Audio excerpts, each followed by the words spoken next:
간밤 증시를 놓았던 뜨거운 종목과 인사이트를 확인해봅니다. 이항용의 월가이드 시작합니다. MTN 이항용 전문위원 모셨습니다. 안녕하십니까? 네, 안녕하세요. 네, 안녕하십니까?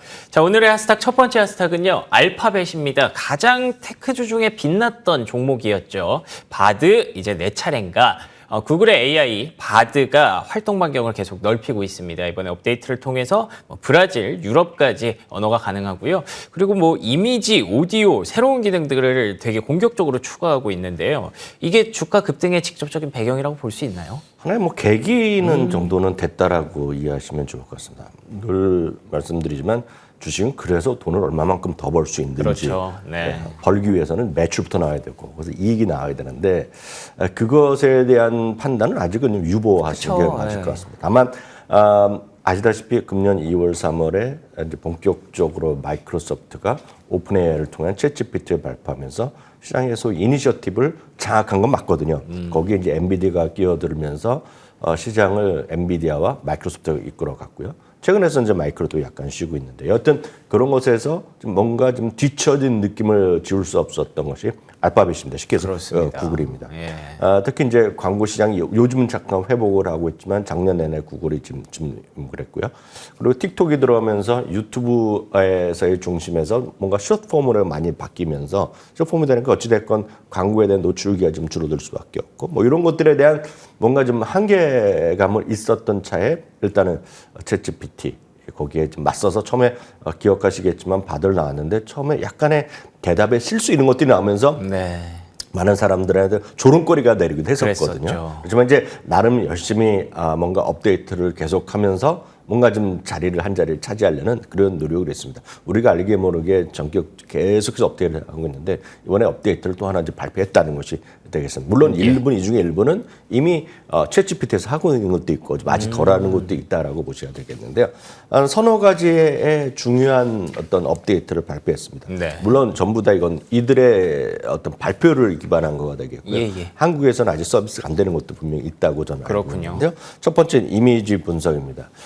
써보시면 계시겠지만 우리나라 이제 네이버를 통해서 네이버에 사진을 올리면 그게 뭔가 예를 들어서 여러분들이 공원이나 동물원에 이렇게 가면 그 동물을 찍거나 이렇게 찍으면 그거에 대해서 해주는 게 많이 나오잖아요.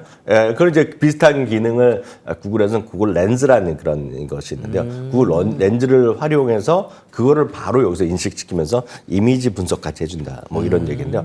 아직까지는 영어 것만 되는 것 같아요. 그렇군요. 그래서 아직은 저도 해보려는 아직 해보지 못했는데 해보려고 했더니 딱 아직은 영어 딱 써 있더라고요. 그래서 조금 아쉽지만 그런 것들은 금방금방 해결될 거라고 보고 있겠고요. 다양한 응답 스타일입니다. 이 부분은 아마 챗GPT를 써보시면 아시겠지만 이미 일정 부분 해주고 있는데요. 요 구글은 부분보다 아직 이 부분은 좀 미흡했던 것이 사실인데 그래서 바드의 응답 스타일을 단순하게 길게 짧게 전문적이고 일상적인 거 얘기하는데요. 이걸 아마 챗GPT에서 그대로 지금 하고 있는 거거든요. 그러니까 약간 늦었지만 이것도 한다. 표로 정리해주고 번호 붙여주고 이런 거죠. 그런 것들이라고 이해하시면 되겠고 양도 하고 약간 뭔가 좀 블로그 스타일하고 약간 라이트하게 버전을 쓰고 조금 그런 것들 아마 챗GPT에서 되는 거로 저도 써봤는데요. 이걸 이제 구글에서도 해준다라고 되겠고요. 답변은 이제 있는 건데요. 이제 아시다시피 이제 보는데 익숙하지 약간 어려움을 겪는 분들 많이 있기 때문에 그걸 또박또박 언어로 이제 해주는데요. 일단 이거는 40개 이상 언어니까 한국어도 포함될 것 같습니다. 여튼 이것들을 답변을 이제 듣고 싶어하는 사람 있죠. 저 같은 경우도 듣는 게 편하기 때문에 듣는 걸 해준다면 저한테도 도움이 될 것 같고 많은 분들 거기 공감하실 수 있을 것 같고 그런 것들은 해외 언어를 공부하신 분들은 워낙 이들이 좀 발음이 정확하게 나오기 때문에 그런 것들 해보시는데도 도움이 될 것 같고요. 그밖에 이제 우리나라는 첫 번째 출시국에 포함되어 있었잖아요. 한국어요. 이번에 더 많은 언어를 지원하면서 조금 더 확산됐다는 거죠. 다만 이 모든 것들의 핵심은 그래서 돈이 되느냐는 것인데요. 아시다시피 소위 챗 GPT가 됐건 이런 구글 바드가 됐건 여기서 검색을 통해서 뭔가 하면서 가장 좋은 것도 알려주는데 여기 이제 광고가 붙이기가 좀 애매할 수 있는 거죠. 그러네요. 광고 붙인다고 더 좋은 걸 알려주는 것도 아닐 거고 그러니까 그런 게 좀 애매하죠. 물론 이런 것들을 법인용으로 뭔가 비즈니스 할 때면 더 돈을 더 벌 수 있겠지만 개인의 입장에서 돈을 더 내기는 그런 구조가 이미 마이크로소프트 이미 시작했지만 마이크로소프트의 그런 기존의 그런 수익화 사업과 구글의 수익 계산은 기본이 다르거든요. 구글의 알파벳의 기본적인 수익 구조는 기본이 광고거든요. 그러니까 그런 것들이 약간 차이는 있을 것 같습니다. 여하튼 그럼에도 불구하고 뭔가 계속 진보한다는 것에 대해서는 오늘 평가가 긍정적이었다고 보셔야 되겠는데 다만 그것보다는 저는 이 그림의 한 장으로 설명되고 있는데요. 이 그림이 연초 대비에 우리가 흔히 얘기해서 빅테크인데 그래서 비교가 대상이 워낙 안 되기 때문에 엔비디아를 제외해서 알파벳, 아마존, 마이크로소프트, 애플을 해봤더니 어찌됐건 큰 차이가 안 난다 많이 회복했다 하더라도 알파벳이 오늘 현재 40% 정도 올른 거에 비해서 아마존은 56%, 마이크로소프트 42%, 애플이 52%니까 좀 처져 있는 것을 그렇죠. 알겠고 특히 마이크로소프트에 비해서 오늘 이전까지는 상당히 처져 있었거든요. 그러니까 최근에 이틀 정도 반등하면서 올라갔다. 결론을 보면 약간은 제가 봤을 때는 제 입장에서 봤을 때는 키 맞추기 정도 아니겠느냐. 물론 여기서 수익화에 대한 좀 더 구체적인 얘기가 나오면 또 한 번 반영되겠고요. 이 모든 것에 대한 평가는 월가에서 평가인데 월가의 평가는 특별히 아직까지는 바뀐 게 아닌 것 같습니다. 예, 알겠습니다. 참 첫인상이라는 게 되게 중요한 것 같아요. 바드 AI가 처음에 좀 창피를 당했기 때문에 이미지가 좀 안 좋았고 방금 보여주셨던 것처럼 빅테크 중에서도 계속 좀 부진했던 모습이 있었는데 그래도 또 이렇게 오래 볼수록 괜찮은 사람이 훨씬 더 오래 가거든요. 예, 바드 AI가 과연 그런 이미지가 될 수 있을지 일단은 다시 한번 주가에 불을 좀 당기고 있습니다. 자, 두 번째 핫스탁 확인해 보겠습니다. 두 번째 핫스탁은 디즈니입니다. 자, 2년만 더 고생합시다. 모르겠습니다. 이게 밥 아이거 CEO가 정말 열심히 긴축하고 좀 다이어트하고 그러고 있는데 2026년까지 계약 연장이 발표됐거든요. 그래서 이제 직원들 입장에서는 조금 좀 더 고생을 해야 되지도 않을까 그런 생각이 들어서 이런 제목을 달아봤는데 디즈니 주주들에게는 좀 호재성으로 느껴지겠죠? 그 판단이 상당히 유보적일 수밖에 없을 것 같습니다. 어찌됐건 밥 아이거가 화려한 성적표를 남기고 거기다가 디즈니 플러스까지 런칭하고 나서 은퇴를 했었거든요. 그렇죠. 그 이후에 이제 어려움을 겪으면서 다시 이제 작년에 컴백했고 이번에 이제 계약을 통해서 2년 동안 더 연장해서 2026년까지 CEO직을 하기로 이제 합의한 거로 얘기한 거를 그걸 발표하면서 이 모든 얘기가 결국은 CNBC와의 특별 인터뷰를 통해서 나온 얘기다라고 먼저 좀 말씀드리겠습니다. 아시다시피 지금 모든 주식이 웬만큼 잘 나가고 있는데 여전히 큰 재미를 못 보는 몇 개의 주식이 있는데 그중에 아마 많은 분들이 익숙한 주식이 디즈니일 것 같습니다. 그래서 디즈니는 무슨 주위에 이렇게 보면 이제 자제분들을 위해서 꾸준히 사주는 게 있고 디즈니한 것들을 워낙 좋아하시기 때문에 워낙 안정적인 기업으로 주식 투자하시는 많은데 이 팬데믹이 거치면서 배당도 그 삭감 배당도 안 주는 상태에서 배당에 대한 재개 얘기도 없고 아직까지 그러니까 이런 거에 상당히 답답함을 많이 느끼실 것 같은데요. 그거에 대한 입장이 좀 나왔다라는 점을 좀 많은 분들께 이해를 하시면 좋을 것 같습니다. 가장 큰 거는 지난번 실적 시즌 때도 얘기 나온 것 같은데요. 적극적인 구조조정, 적극적인 비용 절감을 하겠다는 얘기는 이미 밝혔습니다. 그래서 우리식으로 얘기하면 불효불급한 비용을 하고 그리고 유의 인력에 대한 조정도 하고 이런 것들을 계속했고 실제로도 한 것도 사실입니다. 그렇죠. 네. 그리고 근데 디즈니 파크만 하더라도 가격이 워낙 비싸져 있기 때문에 가격을 내리기보다는 다양한 프로모션이죠. 우리식으로 말씀드리면 우리나라도 뭐 롯데라든가 에버랜드 가면 제가 봤을 때는 그 가격 그대로 들어가는 분은 없는 것 같습니다. 맞아요. 네. 다분 뭔가 카드에서 수많은 이벤트를 하는데요.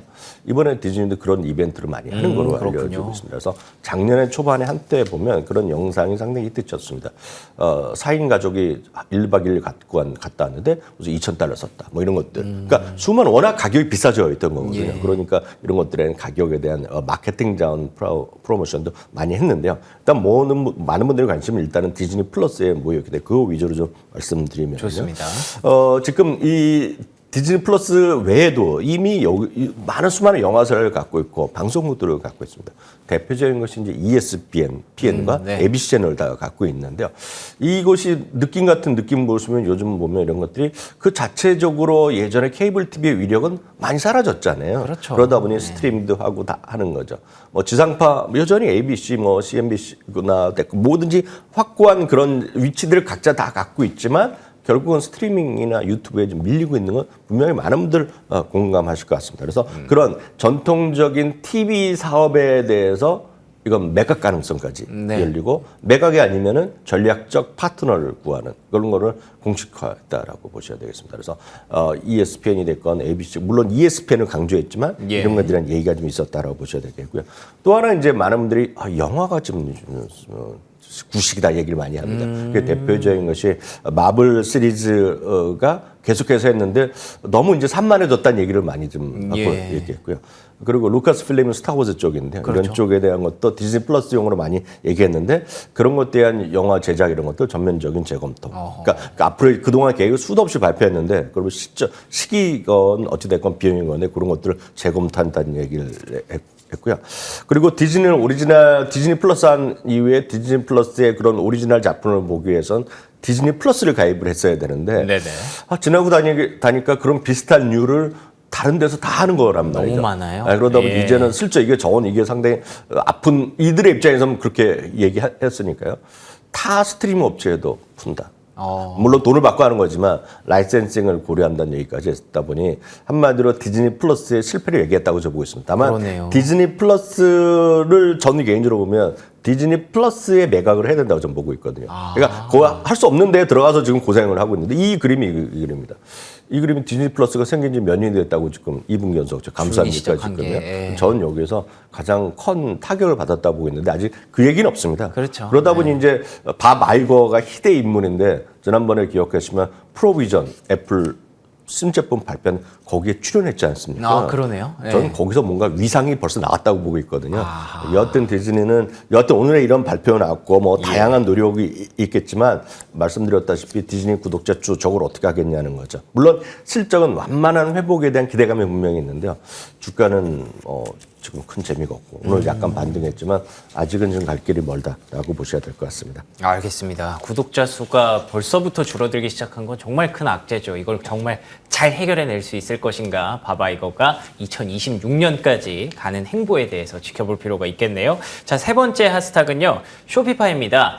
자비스와 페퍼의 시대가 오는 걸까요? 여러분들 다 아시죠? 아이언맨의 AI 비서입니다. 자비스 부르면 페퍼 부르면 나오는 그 목소리인데 쇼피파이가 이제 AI 비서 시스템을 도입하기로 했습니다. 어떤 내용인가요? 네, 맞습니다. 한번 그 얘기가 나왔던 것들인데요. 쇼피파이가 그들의 계약을 맺고 있는 상인들을 머천트라고 합니다. 그래서 네. 그걸 비즈니스하는 계약된 사람들 뿐만 아니라 고객들한테도 그런 AI의 기능을 장착해서 훨씬 더 결국 매출을 늘려주겠다. 그런데 기여를 하겠다는 그런 개념이라고 보셔야 되겠고요. 예. 또 하나는 이제 로크 TV라고 해서 로크의 스트리밍 서비스가 있는데요. 예. 이들과 이제 협업을 발표했습니다. 그렇군요. 그러면서 이제 로크 TV를 보면서도 물건을 거기서 팔 수 있고 이런 것들을 하는 거죠. 그러면 로코TV는 매출을 추가할 수 있다는 콜라보레이션에 대한 기대감이 있는 거고 그 쇼피파이 쪽에서 물건을 파는 수많은 전 세계 사람들을 로코TV 고객들한테도 매출할 수 있는 기회. 팔로가 넓어지네요. 네, 팔로가 넓어진다 네. 그래서 다분히 플러스 요인이 있겠죠. 그러네요. 일이라도 네. 플러스 나겠죠. 딴 데가 마이너스 날지언정. 그래서 이런 것들에 대한 기대감이 좀 반영돼 있다고 보셔야 되겠는데 여하튼 쇼피파이는 작년에 엄청난 주가 떨어졌거든요. 고점 대비 이것도 10분의 1 토막 됐었는데요. 일단은 지난 실적 발표에 상당히 좀 살아나는 모습을 보이고 있고요. 그렇지 않아도 최근에 보면 소위 이커머스 관련된 주식들이 다 반등을 하고 있습니다. 그렇죠. 그런 차에 쇼피파이도 좀 반등을 하는 흐름이고 지난 실적 이후에 계속해서 목표 주가 올리는 게 일반적인 추세였다라고 이해하시면 좋겠습니다. 알겠습니다. 이커머스 전반적으로 강세를 보이고 있는 움직임 다시 한번 확인해 볼 수 있었고요. 그러면 이어서 인사이트 확인해 보도록 하겠습니다. 오늘의 인사이트 어떤 내용일까요? 성장주 부담 해결 방법. 해결 방법이 있을까요? 네, 많은 분들이 성장주와 가치주를 얘기하면 가치주는 재미없다는 생각을 많이 하거든요. 그렇죠. 네. 그렇지만 성장주가 한쪽에 워낙 쏠리게 되면 결국 주가는 조정을 받을 수밖에 없습니다. 대표적으로 예를 하나 말씀드리면 굳이 성장주라고 말씀드리는 것이 아니라 오늘 델타항공이 엄청난 실적을 발표했고 맞아요. 가이던스를 올려놨지만 오히려 시장 출발한 이후 주가 떨어졌거든요. 예. 그 아주 단순한 겁니다. 이게 나쁘다고 떨어지는 게 아니라 그렇죠. 주가 워낙 많이 올랐기 때문에 쉬어가는 단순한 흐름이라는 거죠. 그래서 성장주를 좋아하시는 분들이라도 성장과 가치주의 밸류에이션 그리고 퀄러티 이런 것들을 좀 합리적 가격에 살 수 있느냐는 거죠. 아무리 성장은 좋지만 밸류에이션이 너무 높은 것을 제외하는 걸. 그래서 그걸 우리가 표현할 때 합리적 가격의 성장주라는 표현을 쓰거든요. 예. 그러니까 듣기도 여러분은 편하지 않습니까? 성장은 성장주인데 네. 가격이 너무 비싸지 않은 걸 찾고 싶은 노력을 너무 하는 좋죠. 거죠. 네. 그걸 이제 영어로 보면 풀었으면 GAP라고 표현합니다. 성장인데 reasonable price거든요. 근데 그런 것들을 여러분들이 종목을 찾으셔야 되는데 그런 걸 위해서 쉽게 ETF가 하나 있습니다. 좋습니다. ETF 자체가 SPGP입니다. 예. 다시 한번 말씀드리지만 성장 지표도 체크하고요. 가치, 밸류에이션 지표도 하고 거기다가 퀄리티까지 플러스가 들어가서 3개 지표가 들어가서 종목을 최소한으로 공통 분모가 많은 것들을 뽑아내는 거고 그게 한 76개 종목으로 되어 있습니다. 네네. 그럼 여기에 들어가는 주식들은 여러분들이 좋아하시는 엄청 그런 그 달려가는 주식도 있겠지만 네. 대부분 그런 것보다는 진짜 좋은데 상당히 좀 저평가된 걸 모아놓은 것들이거든요. 실제로 보면 그런 것들이 S&P 500이나 나스닥 대비 더 많이 올라간다고 할 수는 없죠.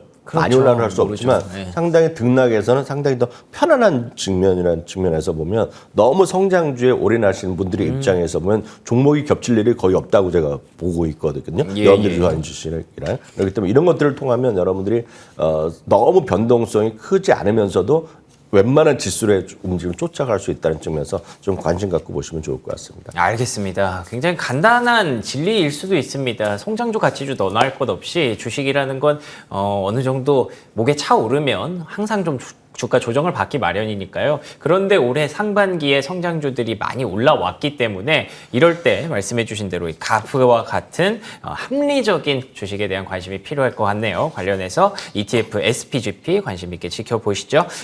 지금까지 이항영 MTN 전문위원과 함께했습니다. 오늘도 좋은 말씀 고맙습니다.